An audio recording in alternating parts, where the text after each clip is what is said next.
प्यासा कौवा। एक दफा का जिक्र है कि गर्मियों का मौसम था। एक प्यासा कौवा था। कौवे को बहुत प्यास लगी हुई थी।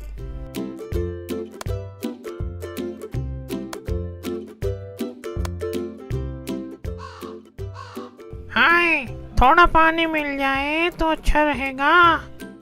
वो पानी की तलाश में इधर उधर उड़ रहा था, मगर उसको कहीं भी पानी ना मिला। आखिरकार वो एक बाग में पहुंचा। वहां उसने पानी का एक घड़ा देखा। खुदा का शुक्र है, मुझे घड़ा नजर आया। कौवा बहुत खुश हुआ। कौवा घड़े के पास आया और देखा घड़े में पानी बहुत कम था। वो उसे पी नहीं सकता था। कौवा बहुत परेशान हुआ और सोचने लगा, अब मैं क्या करूं? अचानक उसको एक तरकीब सूझी।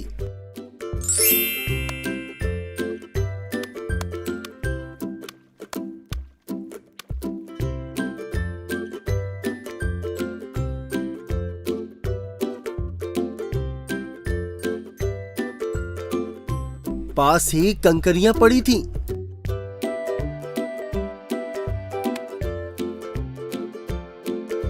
उसने एक एक करके कंकरियों को घड़े में डाला और इस तरह पानी ऊपर आ गया। कौवे ने पानी पिया और उड़ गया। नतीजा, अल्लाह उनकी मदद करता है जो अपनी मदद आप करते हैं। हर मसले का हल होता है। जरूरत इजाद की मां है। अगर आपको हमारी वीडियोस अच्छी लगी हो तो इसको लाइक करें, शेयर करें और हमारे चैनल को सब्सक्राइब करें। शुक्रिया।